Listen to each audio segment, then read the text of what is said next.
So we at Concept welcome you for this small topic on SARS-CoV-2. So why is it named so? SARS-CoV-2. CoV stands for coronavirus. The name CoV, corona, is actually derived from the word resembling the solar corona. The sun's corona, we all know, is like this. This is the picture of the sun's corona which I'm showing you, and this is the picture of the coronavirus I'm showing you. So the name coronavirus is due to it resembling the solar corona, which is due to the presence of the petal or club-shaped or crown-like peplomers. So that is one point to remember. Coronavirus is named after the solar corona. This is a small gist on the taxonomy of the pathogenic organism. Coronavirus is actually a pathogen of animals and birds. Man is only the accidental host or an incidental host. It belongs to the order Nidovirales, family Coronaviridae, and subfamily Coronavirinae. Just remember these three: order Nidovirales, family Coronaviridae, and subfamily Coronavirinae. Under this subfamily, we have three important genus: alpha coronavirus, beta coronavirus, and gamma coronavirus. The SARS-CoV-2, which we are going to talk about, belongs to the genus beta coronavirus. So it belongs to the order Nidovirales, family Coronaviridae, subfamily Coronavirinae, and the genus beta coronavirus. So already told you, you have earlier there were 6 known human coronaviruses. Now you have the 7th coronavirus, SARS-CoV-2. So SARS-CoV-2 is the 7th coronavirus of which can infect the humans. So why is it called novel coronavirus? Is because the coronavirus is actually of the bat origin. It was derived from the bat coronavirus HAQ8, which directly contacted the pangolins, more commonly seen in China. There occurred a recombination in pangolins between the different bat coronaviruses and the virus of pangolin, resulting in the production of the novel coronavirus SARS-CoV-2, for which man was the incidental host due to the presence of ACE2 receptors. So remember, SARS-CoV-2 is bat coronavirus which underwent a recombination at pangolins, resulting in the production of the novel coronavirus or SARS-CoV-2, in which man is the incidental host, and later transmission occurred from human to human. Coming to the morphology of the virus, it is a very large virus measuring around 120 to 160 nanometers. This is the cut section of the virus. It's an enveloped virus with a helical symmetry. You can see these helical structures. So this is called a helical symmetry with 4 major structural proteins. You've already heard of these terms: spike protein, membrane protein, envelope protein, nucleoprotein. I'll just tell you what these proteins are. Spike protein is the club-shaped protein present on the surface. Then you have the membrane protein. This is the small red one is the envelope protein, and this is the nucleocapsid. So what is the role of this spike protein? It is this spike protein which binds to the ACE2 receptor. So remember, spike protein is what is responsible for binding to the host ACE2 receptor. The membrane protein M is responsible for the shape of the virus, and it also connects the N protein to the S protein. The membrane protein is here, it connects the N to the M. Coming to the next virus, which is the envelope virus. The envelope virus is a very small, envelope proteins are very small proteins, but they play a very important role in infectivity. And one thing to remember is this envelope virus is common for all coronaviruses. All your coronaviruses, whether it is SARS-CoV or MERS-CoV or other human coronaviruses, they have the envelope protein. And this envelope protein is what the gene which codes for the envelope protein is E gene, and this is what is used as a screening test. So why the structural proteins are significant is they play a very important role in the diagnosis and vaccine production. Vaccines are directed against S protein. Your E protein, the E gene which codes for the E protein, is responsible for the screening test. The N gene responsible for the nucleoprotein is detected in the confirmatory test. So coming to the SARS-CoV genome, it is a single-stranded RNA virus, a positive sense RNA. It is an unsegmented virus. You can see there is no segment in the genome. With the largest, this is the largest genome among all RNA viruses. and the isolated genomic RNA is infectious. This virus also has the capability of high frequency of mutation, and that is the reason why we are talking about all the mutations in SARS-CoV-2. So this is the structure. You have to learn a few points about the structure. This is Rep1A, Rep1B, and then you have the gene coding for S protein, E protein, M protein, and N protein. So this is Rep1A, Rep1B, S, E, M, and N. This Rep codes for non-structural genes. So remember the genome, remember Rep SEMN. Rep SEMN, Rep is for non-structural proteins, S is for structural protein SGS, E is for the structural protein E, M is for the structural protein M, and N is for the structural protein N. Now, what is the significance of this Rep protein, Rep gene is that some mutations can also occur in Rep, and one confirmatory gene which we see RDRP is within this Rep region. This is what I was talking about. The Rep region codes for many non-structural proteins, and I want you to remember only this. Non-structural protein 12 is RNA dependent RNA polymerase. This is one gene which we see in the confirmatory test. NSP12 seen in the Rep B region codes for RNA dependent RNA polymerase, which is detected in the confirmatory test. So this is just to show you the sequencing modalities. Now, why is the sequencing important is because we learn a lot about the mutations. One common thing which we are hearing now is D614G mutation. D614G mutation. This is a mutation which occurs in the S protein, the spike protein which I was telling you about, right? So this is a missense mutation where you replace A with G. Actually, what happens in the genomic sequences, the sequence go like this, GAU. When this A is replaced by G, you get a different amino acid. Aspartic acid is converted into glycine. Do you agree? So when the sequence goes on and there's one mutation in this part, the A is replaced by G, resulting in the production of aspartic acid instead of glycine. Now, aspartic acid is coded by the letter D. That is why it is D. At the 614th site, gets converted to glycine. So it is called D614G mutation. This can be a potential question. The mutation is D614G mutation, where the D stands for aspartic acid, the G stands for glycine, and 614 is the codon where the mutation occurs. It is a missense mutation. But remember, there are a lot of other mutations also seen in SARS-CoV-2. This is not the only mutation. You have a lot of mutations like L84S, where leucine is converted into serine, L3606F, where leucine is converted into histidine. But remember, these are all not common. The common will be D614G mutation. Now, the strain which we see is G614 SARS-CoV-2, or more or less the mutant strain is only commonly seen. The mutation initially occurred around January, and now around all the strains which we see are G614 strains. Now, this implication is it is more virulent, more infectious, easily transmitted, but it will not affect the vaccine efficacy. This is because the mutation occurs in a different site in the S protein, not the receptor site.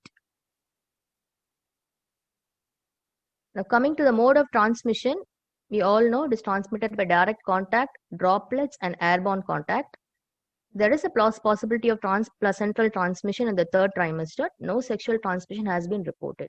So, mode of transmission is direct contact, droplets, and airborne, usually by aerosol generating procedure.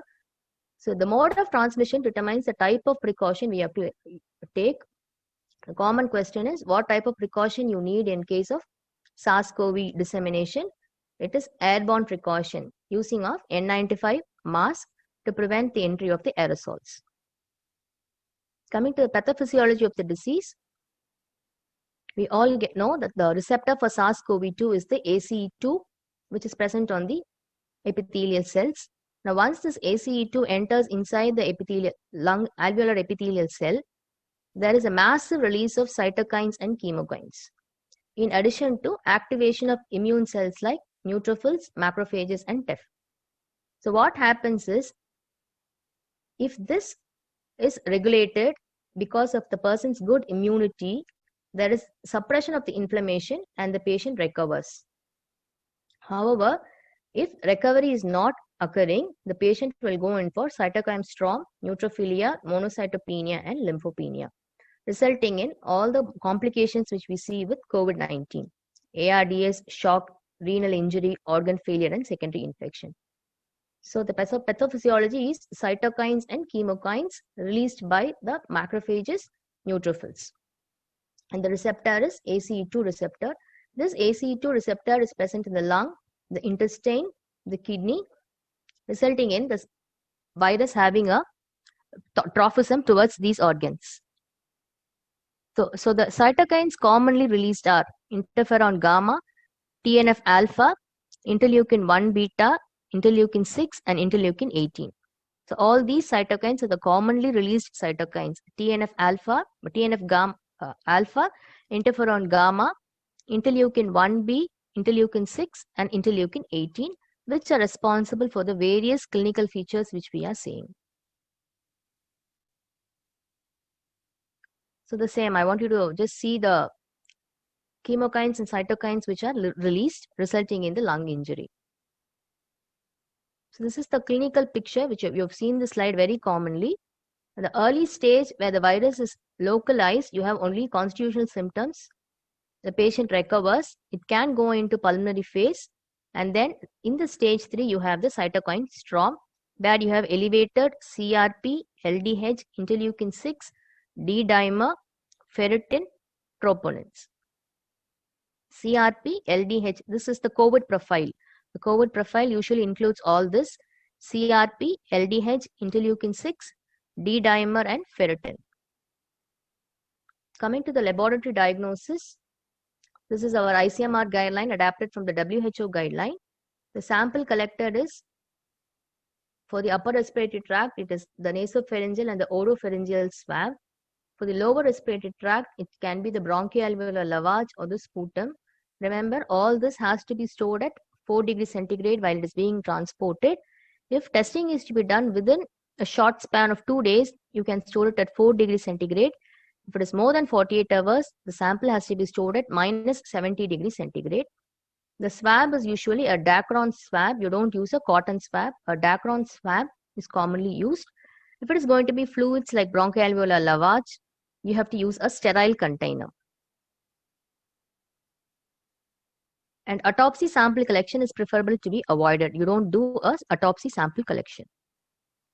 Coming to the laboratory testing, the main line of testing is RT-PCR. You have different RT-PCRs. These are some fancy names. This is the Cepheid or the cartridge-based PCR, which is CBNAT. You can test 4 samples at a time. It has a turnaround time of about 1 hour.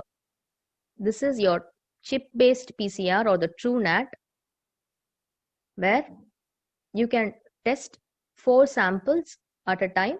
This again takes around 1 hour and you get the result. But the disadvantage of these methods are you can test only around 50 samples per day. What can I have a previous slide discussion, ma'am? Previous slide, okay, sir. Previous slide, ma'am.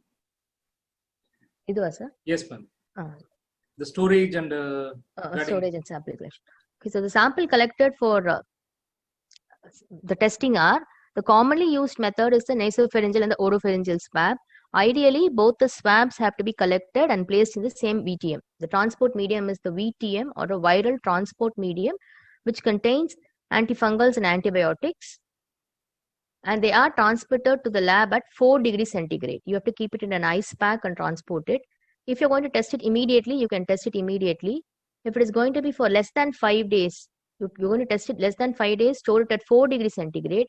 If it is going to be for more than 5 days, it has to be frozen at minus 70 degrees centigrade. The okay. other... Thank you, madam. Thank you. So coming to the laboratory-based methods, the commonest testing method... Ma'am, this got it, ma'am. Next slide. Okay. Yeah, you explained. Thank you. So this is the commonly used method, which is the reverse transcriptase real-time PCR. These are two machines which most of the laboratories use. And this is how the curve comes. This is the curve which all microbiologists talk about. It's a sigmoid shaped curve which tells you the presence of the viral load. But remember, RT-PCR tests more amount of samples. You can test around 96 samples at a time when you compare it with TrueNAT and Cepheid.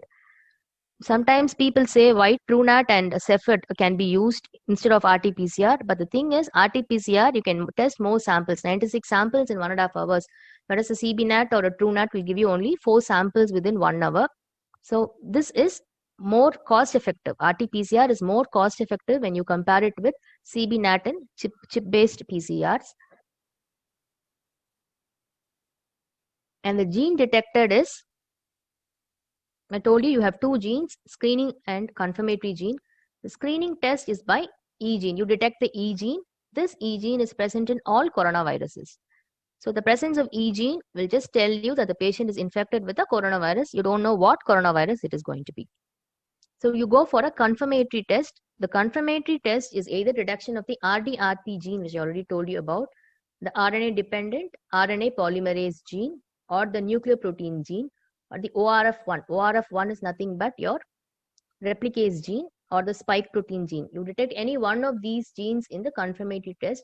Different kits in market detect different genes in the confirmatory test. Not all kits use the same testing gene. For example, our SD biosensor kit will decide on RDRP. TrueNAT will detect RDRP. Your Cepheid will detect N2. So the kit detection of the enzyme gene depends upon the kit you use.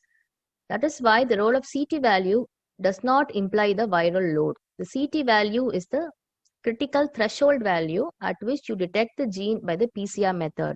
The CT value depends on a lot of technical details like how the sample is being collected, at what period of infection the sample has been collected, what sample has been collected, how is it being processed, how the extraction has been done, and how the testing has been done, what is the kit which has been used, what is the machine which has been used. So the CT value will not imply the viral load of the patient. It may reflect on the amount of RNA present in the given sample, but it is not going to be a quantitative test. That is what I want to tell you. A CT value will not give a quantitative value. To know the quantitative viral load, you have to go in for quantitative PCRs where they use a standard time curve to determine the viral load. So these are the recent ICMR guidelines in COVID-19 testing. This is the latest guideline. This is released in June. It gives you some key points for RT-PCR. The earliest strategy was to test all samples with RT-PCR. Then ICMR included TrueNAT and CBNAT. So if a given sample is TrueNAT positive in both screening and confirmatory, it can be given as positive. You need not do an RT-PCR. That's what I'm telling you. If you do a TrueNAT, screening is positive and confirmatory is positive. Both E gene is detected and RDRP gene is detected. You need not go for RT-PCR.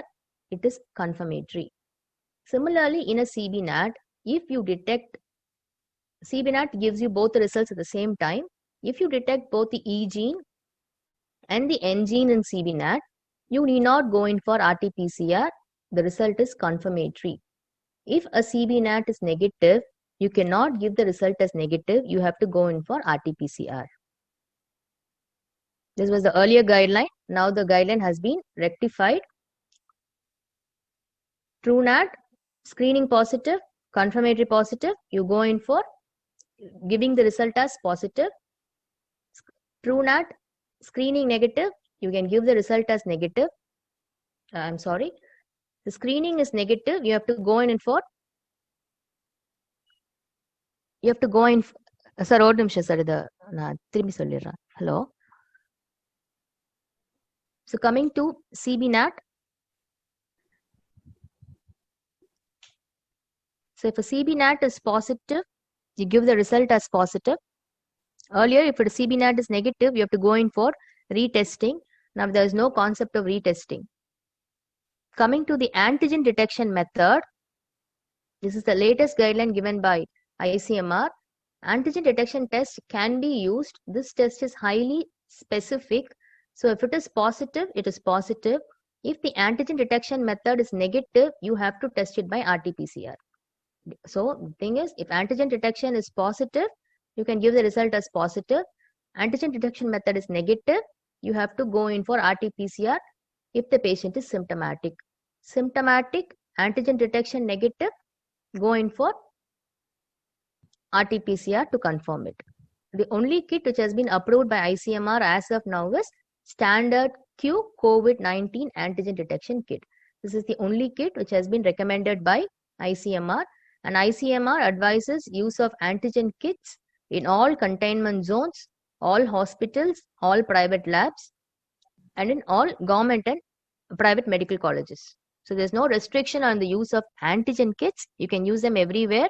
If it is positive, give the result as positive. If it is negative and the patient is symptomatic, you have to confirm it with RT-PCR. Now coming to the antibody detection test, ICMR recommends IgG detection only by ELISA or CLIA. You cannot use a point of care immunochromatography for antibody detection. IgG detection by ELISA or CLIA is only recommended by ICMR. And this antibody detection cannot be used for diagnostic purpose. You can use it only for seroprevalence, to know the prevalence of antibody production within the locality, and to test for the seroprevalence among healthcare workers like doctors, staff, nurses. ICMR recommends use of antibody detection only for two things. One is to know the seroprevalence in the community or within the containment area, and the other is to know the seroprevalence in the healthcare workers. That is, it is used only for serosurveillance. Antibody detection is only for surveillance. You don't use it for diagnostic purpose. Coming to the final slide on the culture of SARS-CoV-2. Some coronaviruses are not cultivable, but yes, SARS-CoV-2 is a cultivable virus, and we have a lot of in vivo studies going on to know about some effective antivirals. But however, the procedure is so cumbersome that you don't use it for routine diagnostic. So SARS-CoV-2 is a cultivable virus, but you don't use it in routine diagnosis. So I think with this, we have given a short introduction to SARS-CoV-2. Hope you enjoyed it. Thank you, sir. Thank Sir, you. the last one. Okay, sir. Sir. What just need about N, S, and M, the virus, envelope virus, the part of the virus which will be used for diagnostic. Can you please repeat, madam? The role of N, the role of S, the role of M, the role of E in diagnosis and therapeutic purpose. Vaccination and this. Okay. Yeah. Sir. Okay, sir.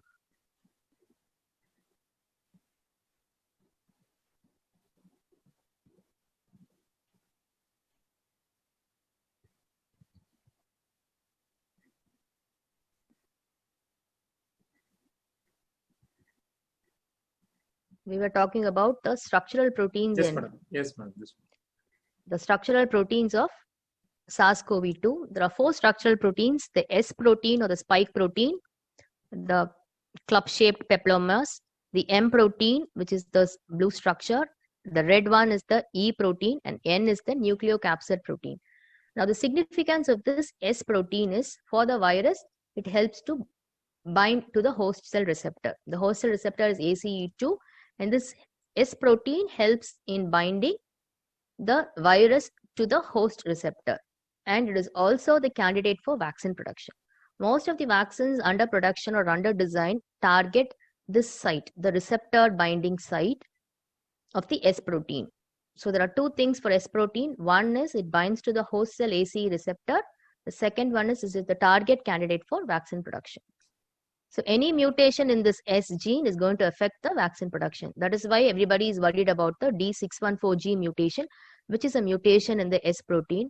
But thankfully, the mutation is not at the receptor binding site, but at a different site. So it is not going to affect the efficacy of the vaccine. So that is about the S protein. Coming to the M protein, it is a major protein present abundantly on the envelope, and this is not of much diagnostic significance. It provides shape to the virus and connects the S protein to the N protein. The next virus of protein of significance is the E protein. Now, this E protein is present in all coronaviruses. All your coronaviruses have the E gene. So, a portion of this E gene is detected and it is used as the screening test. So, the presence of E gene, which codes for this envelope protein, means the patient is having a coronavirus infection. But it could be any coronavirus. It could be SARS-CoV-2, it could be SARS-CoV, it could be MERS, it could be human coronavirus. So that is the significance of the E protein. The E protein is coded by the E gene, which is present in all coronaviruses and is also responsible for the viral infectivity. If there is no E gene, the virus is non-infectious. So that is the significance of the E protein. Coming to the significance of N protein, N means nucleocapsid. It is going to be a part and parcel of the RNA. The significance of this is it gives stability to the viral RNA, and this is detected in the confirmatory test. The N gene, which codes for the N nucleoprotein, is detected in your confirmatory test for all your PCR. Majority of the PCRs target this N gene because it is specific for SARS-CoV-2. The sequence is not repetitive, it is specific. So detection of this N gene, I'm not talking about the proteins, I'm talking about the gene which codes for the protein, is specific for SARS-CoV-2, and so it is a target for your confirmatory test in RT-PCR. Thank you, ma'am. The vaccination which is being developed for HIV on study is also the receptor where it binds to the CD4. It's something here also it is being vaccines are also under study. Yes, I hope. Yes, sir. This always under the against the spike proteins and the S protein regular. So that is what is going to go and bind to the AC inhibitor. Yeah. The S So protein will bind nucleocapsid gene we are using as a confirmatory test for detections for detection. Not only nuclear detections. Structural protein, you use this. This is the genome of SARS-CoV-2, sir. You can detect this in confirmatory test in the REP1A, the ORF1. This can be used for confirmatory test. Detection of this can be used for confirmatory test. Detection of this, the N. The N can be used as confirmatory test. This REP can be used as confirmatory test. This E is used as screening test. So E is screening test, and E like HBE antigen is infectivity. E for infectivity they have commonly used for hepatitis E. This E is for infectivity. It is commonly present in all coronaviruses. All this is specific for the virus, each virus. But when they do antigen testing, what they actually do, madam? The antigen testing is a screening testing. What they actually they detect the antigens, the proteins. They detect the proteins as such. S protein, M protein, E protein. They detect the protein. So any of these protein, if it is present, there, it will be detected in the antigen. It will be detected in antigen testing. So antigen testing is done in swab, madam. Antigen testing, they collect the nasopharyngeal swab. So they collect the nasopharyngeal swab in they give a transport medium along with the kit. Yeah.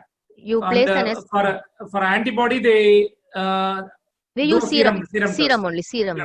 Antigen they do a nasopharyngeal swab. Nasopharyngeal swab. Antibody is serum testing. Yeah. In a patient who is symptomatic and the antigen is positive, no need for any confirmation test. No need. If it is positive, you can give it as positive. Positive.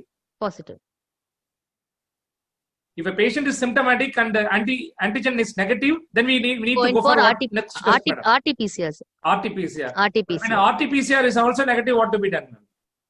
You can repeat a sample, sir, or you can go in for CT. RT-PCR has a very low false negative positivity. If it is positive, it is positive. But it has a high rate of false negativity. So even if it is negative, you have to think of other modalities to confirm your diagnosis. Like CT scan just to be done. CT test has to be done. You have to look in for other inflammatory markers and conclude your diagnosis. And what about the antigen testing, the sensitivity of antigen testing and sensitivity of RT-PCR, madam? So both of them have a very high specificity. Sir. If it is positive, it is positive.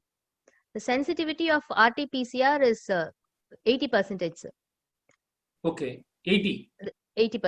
What about antigen? Antigen testing also comes around the same only, sir. 80%. 80% only. Okay. So there can be some false negatives. Some false negative. Yeah. Thank you, madam. It was the basic thing which really a surgeon point of view as for a coronavirus.